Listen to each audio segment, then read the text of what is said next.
له ملي تلویزیون څخه د خپرونې قدرمنو لیدونکو زما خنګل مرخیل سلامونه او نیکې هیلې ومنئ خدای دې وکړي چې راته روغ او صحتمند به یاستئ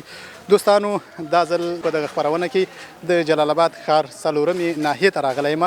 دلته په دې ناحیه کې د جلال آباد ښاروالۍ له لوري د رغونې کارونه روان دي لښتې جوړیږي کوڅې پخیږي او دغه راز نورو برخو کې هم کارونه روان دي نو قدرمنو لیدونکو تاسې راسره خپرونه تر پایه وګورئ او ملتیا مو وکړئ موږ دلته د جلال آباد ښار څلورمه ناحیه شپږم ګذر سیمه کې د آبادۍ دغه کارونه درښیو او دلته د سیمې له اوسېدونکو سره همغږیږو چې دوی کوم نظرونه لري دغه کارونو په تړاو دغه راز نورې کومې غوښتنې لري له ښاروالۍ څخه نو تاسو مو تر پایه ملتیا وکړئ نو موږ معلومات درکوو هڅې پیل د جوړېدو دا وطن د رغېدو بیا آباد وکړي هېواد مټ نغښتې دی بچو بیا آباد وکړي هېواد مټ نغښتې دی کاکا ستړی مه شې دا راته ووایه چې تاسې د همدې سیمې اوسېدونکي یاست بلې صاحب موږ د همدې اوسېدونکي د همدغې ساحې همدغلته هم کورونه دي او همدلته اوسېږو دا ساحه کومه ساحه ده دا د څلورمې ناحیې د ګلبهار ساحه ده د ذخیرې تر څنګ ماشاءالله ډېر ښه کارونه روان دي په کارونه راته ووایه الحمدلله بیخي واقعیت ښه کارونه روان دي دغه ولس ټول خوشحاله دي او دغه د ولسونو په غوښتنه او د ناحیې په پیشنهاد باندې ښاروال صاحب محترم دغه سړک منظور کړی دی او دا ولسونه واقعیت ښه خوشحاله دي ځکه یو طرف نه دغه ولسونو ته د روزمره مزد ورکول کېږي بل دغه سړکونه پخېږي د خلکو دپاره د سهولت سبب ګرځي دا په اساسي توګه پخېږي دا کانکریټ کېږي دا اوس دغه جغل چې تاسو ګورئ دا د دې د اواري دپاره د ځمکې د سطحې برابرولو دپاره د دې د نبات بیا دا په کانکریټي شکل جوړېږي خو په معیاري شکل باندې نورو ځایونو کې هم کارونه شروع دي دلته ستاسې په دې ناحیه کې که نه یوازې همدغه ځای کې دا کار نو څلورمه ناحیه کې شروع دي چې هغه د مقام خان پروژه ده چې هغه هم همدغه د یونفس لخوا نه شوې ده او د ښاروالۍ د نظارت لاندې کار کوي څلورمې ناحیې دا صحیح شو تاسو څومره خوشحاله یاستئ دغه پروژو ته بیخي بېحده خوشحاله یو انشاءالله خوشحاله خو ټول دغه ولس چې دا تاسو ګورئ که څوک کاریګران دي دا هم خوشحاله دي ولس هم خوشحاله دي او د نورو کارونو غوښتنه کوو انشاءالله چې دغه زموږ اکثره سړکونه د دې ساحې چې دی ټولې خامې دي اوس همدغه یو سړک منظور شوی دی په دې هم خوشحاله یو دې نه مننه کوو چې لږ لږ انشاءالله نور هم وشي نو ټول به دا ساحه به پخه شي او د خلکو ته به یو د سهولت زمینه برابره شي مننه تاسو نه کور مو ودان خوشحاله اوسئ مننه هڅې پیل د جوړېدو دا وطن د رغېدو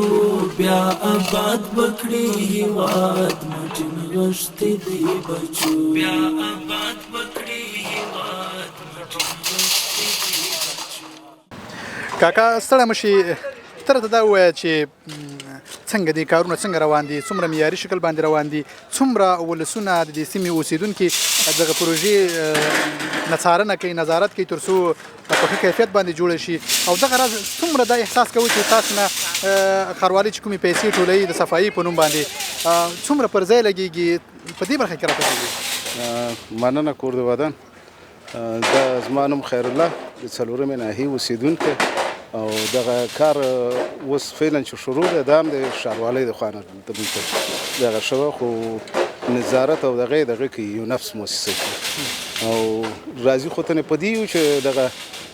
د دې سړک سره دغه منطقه آبادېږي او دوړه او خاوره او دغه شیان دا پکې ورکېږي د یو ښاري په صفت د دې سیمې په اوسېدونکو په صفت څومره ستاسې د سیمې د اوسېدونکو هغه مسؤلیت جوړېږي چې ښاروالۍ سره همکاري وکړي ښار صفا وساتي خپله سیمه صفا وساتي تر څو چې کثافات بې ځایه ونه شي دې برخه کې ستاسو مسؤلیت څه جوړېږي څومره ورسره همکار یاستئ نو همدغه حصه کې زما هم دغه دی چې که ښاروالۍ موږ ته کثافتدانۍ په کوڅو کې ولګوي نو موږ وخت په وخت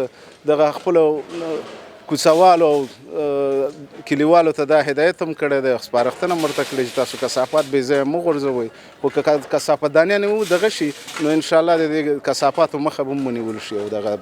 منطقه به هم صفا وي او دغه به وروستۍ پوښتنه که چېرته تاسې دغه سړکونه دا کوڅې پخې شي ښې ښایسته ښکلې کانکریټ شي بیا به هم تاسې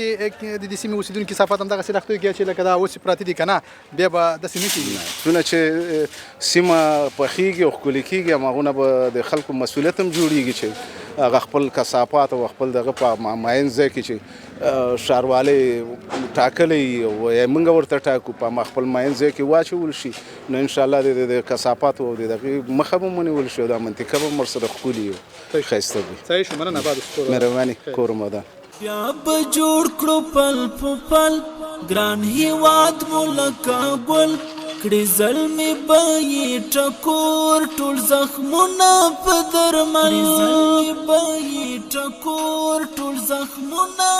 درمل لاس په کار دی او ظلمو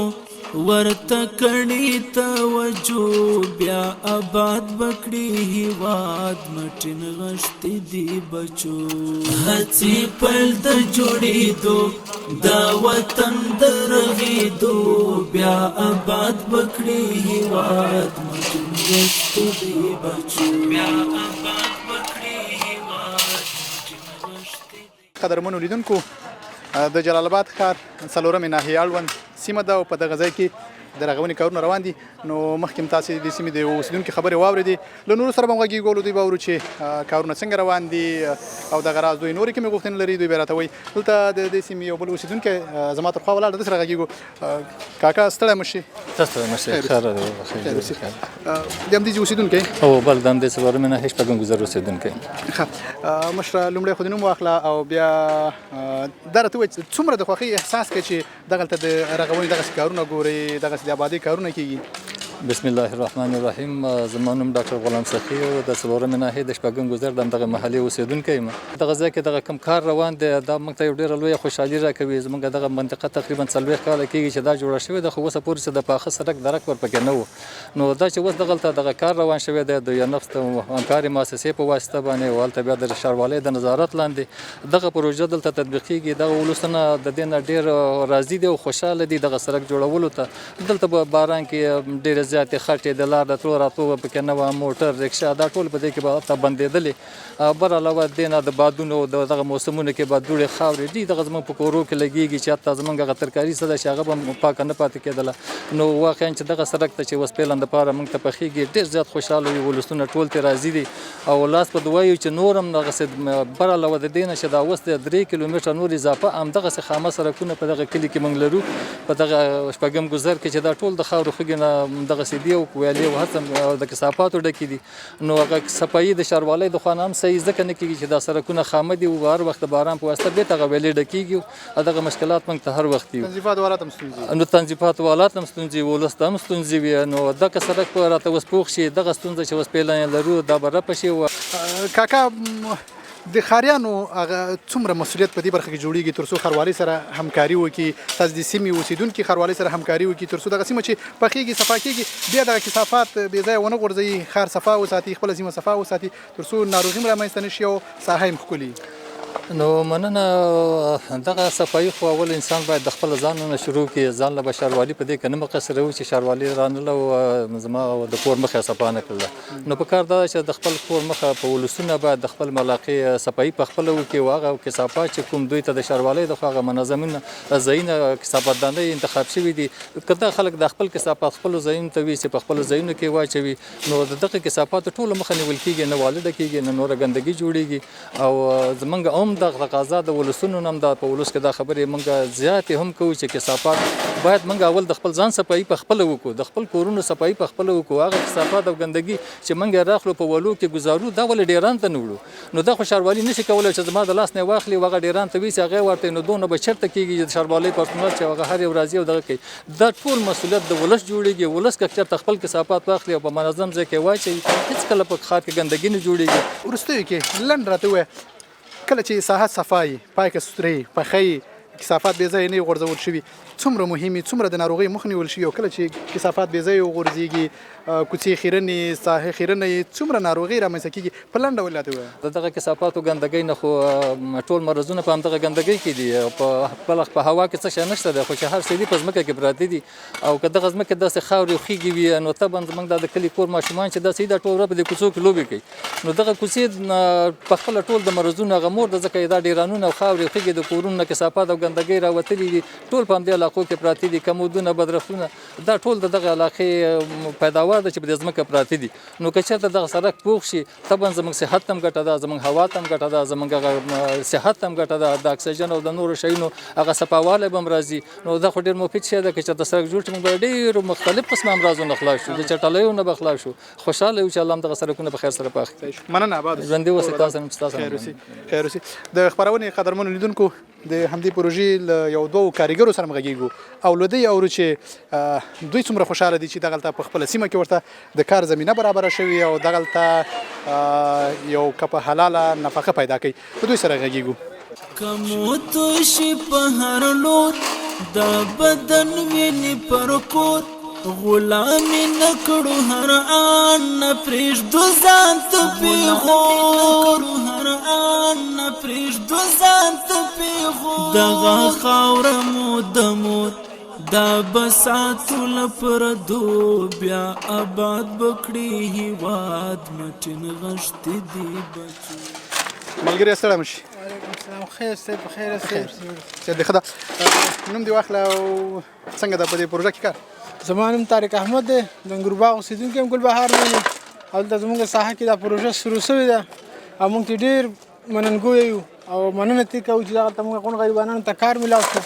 او الله دې وکړي چې دغسې زموږ دولت نورې پروژې هم راوباسي او موږ پکې په کار بوخت شو څومره د خوشحالي خبره ده چې یو ځوان ته دلته په خپله سیمه کې په خپل کور سره نږدې د کار زمینه برابرېږي په دې راته وغږېږه ډېر یعنې مطلب چې موږ به کله به یو ځي له تو کله بدخشان له کله بادغیس له کندهار له کار دپاره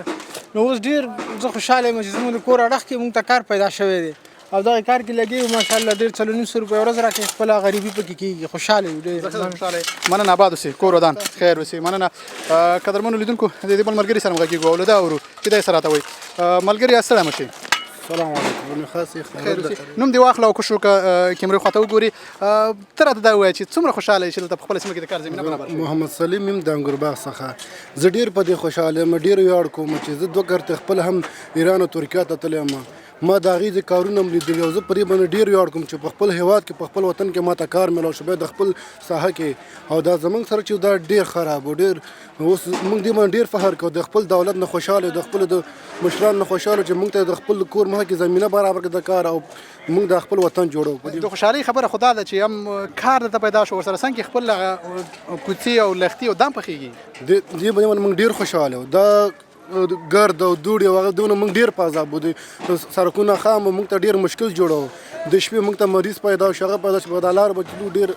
مشکلات به موږ ته هغه کور اوس موږ ډېر خوشحاله یو دې باندې د خپل دولت نه او د خپل مشرانو نه چې موږ ته دا اسانتیا برابره کړو موږ په کار باندې بوخت کړو دلته چې لګیا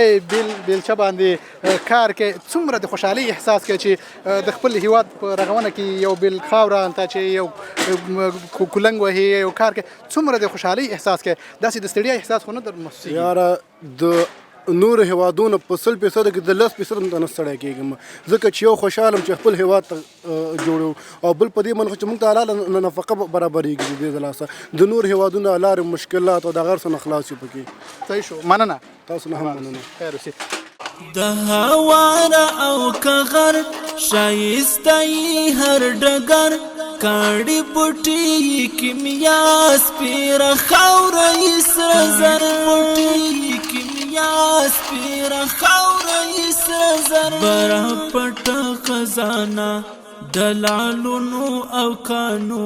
بیا آباد بکړي هېواد مټین غښتې دي بچو قدرمنو لیدونکو راځئ چې د همدغې پروژې په تړاو د مسؤل انجینر خبرې مو واورو چې دوی دغه کارونه په څومره معیاري شکل باندې روان کړي دي او څومره په ښه کیفیت باندې دوی دغه کارونه مخته وړي د هغه ټاکل شوي قرارداد او اصولو له مخې کارونه مخته وړي که نه هسې له مخې نه تېرول دي د سره غږیږو انجینر صاحب ستړی مه شي ډېره مننه خوشحاله اوسئ هلال احمد شیرزاد یم د دغه ذخیرې پروژې کوالټي کنټرول انجینر یم یعنې د کیفیت په برخه کې دلته مسؤل یم دغه پروژه چې دا موږ 400 متره طول لرو په 1.5 متره عرض باندې دغه پروژې تاسو عملا ګورئ چې کارونه د سبیسو پریپریشن چې کوم دغه روان ده موږ دلته په ساحه کې تاسو ته ډاډ درکوو کارونه چې کوم دي د کیفیت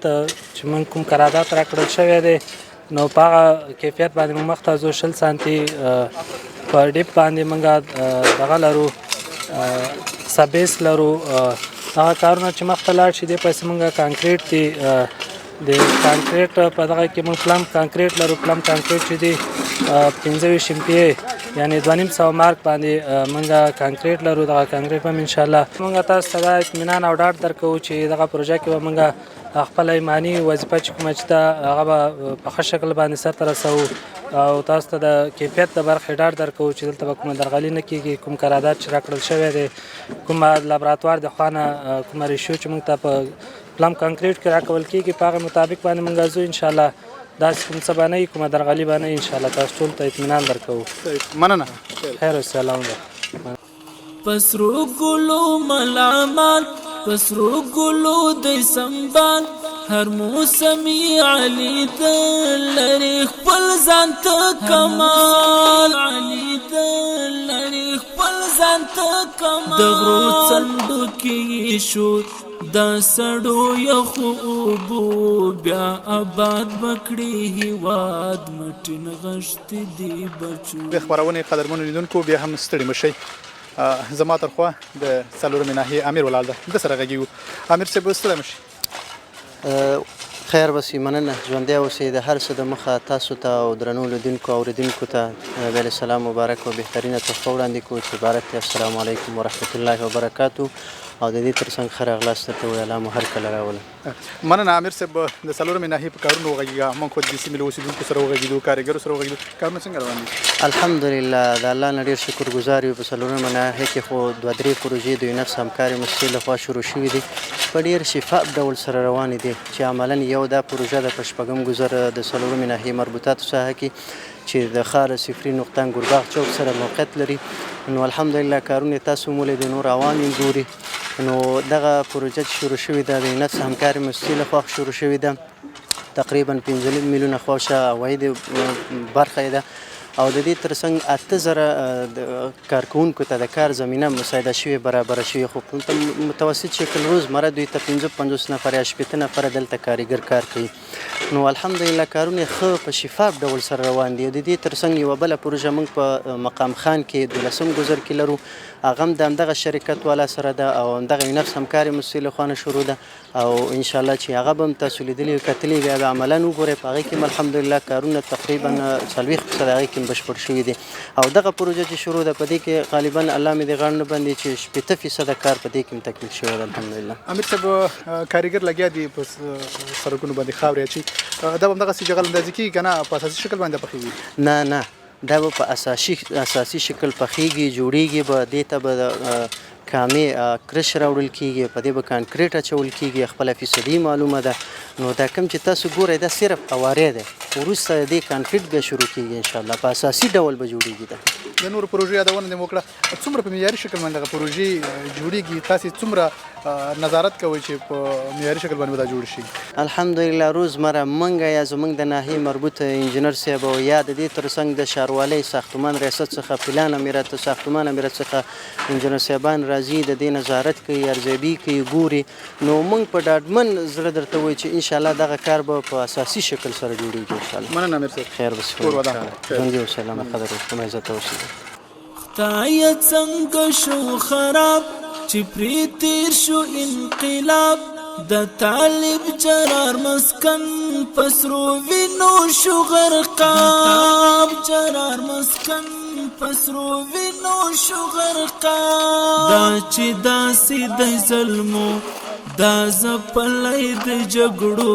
بیا آباد بکړي هېواد مټین غشتې دي بچو. دا د په وروستیو کې د جلال آباد ښاروالۍ مقام ته راغلو. دلته زما تر خوا د جلال آباد ښاروالۍ مطبوعاتي مسؤل حمید محمودي ناسته. د سره غږیږولو دا ورو چې په ټوله کې د جلال آباد ښاروالۍ لوري پروژې په کوم ډول روان دي، کوم ځای کې پروژې روان دي او څنګه روانې دي. محمودي صاحب ستړی مه شئ، ښه راغلاست درته وایم. لومړی کې په دې راته وغږیږه چې د جلال آباد ښار په 9 ناحیو کې کارونه څنګه روان دي، د بیارغونې څومره پروژې روان دي، په کوم ډول روانې دي؟ بسم الله الرحمن الرحیم. ډېره زیاته مننه ستاسې د تلویزیون له طریقه ټولو اورېدونکو ته سلامونه نیکې هیلې وړاندې کوم. د جلال آباد ښاروالۍ د تیر په سیل په روان 1603 مالي کال کې د داخلي عوایدو په مرسته نږدې 40 پروژې څه یې پای ته رسېدي او څه یې تر کار لاندې دي چې تقریبا 655 میلیونه افغانۍ په مصرف راغلی دی. په دغو پروژو کې 22 پروژې پای ته رسېدي دي او باقي به انشاءالله د کال تر پایه پورې پای ته ورسېږي. په زمین کې ورسره همکاري موسسې دي چې په نهګونو ناحیو کې د دوی لوري هم پروژې ترسره کېږي چې نږدې 240 پروژې دي د سیمې ډېرو خلکو ته د کار زمینه پکې مساعده شوې ده. هغه سړکونه او ویالې او پلچکونه چې له بیارغونې څخه او له اساسي جوړولو څخه پاتې دي کارونه ترسره کېږي. محمودي صاحب د آبادۍ په دغه خپرونه کې نن موږ د جلال آباد ښار څلورمې ناحیې شپږم ګذر سیمې ته تللي یو. هلته د جلال آباد ښاروالۍ له لوري د رغونې پروژې روانې وې، کارونه روانو، د سیمې له خلکو سره وغږېدو. خلک طبعا خوشحاله و ځکه چې په یو سیمه کې کار کېږي نو خلک خوشحاله کېږي. په دغه کارونو راته وغږېږه چې د جلال آباد ښار څلورمه ناحیه کې څومره د رغونې کارونه روان دي، کوم ډول کارونه روان دي، څومره په اساسي او معیاري شکل باندې روان دي، په دې راته وغږېږه. بله شکه د جلال آباد ښاروالۍ اړوند څلورمه ناحیه کې تر دې وړاندې زموږ له داخلي عوایدو څخه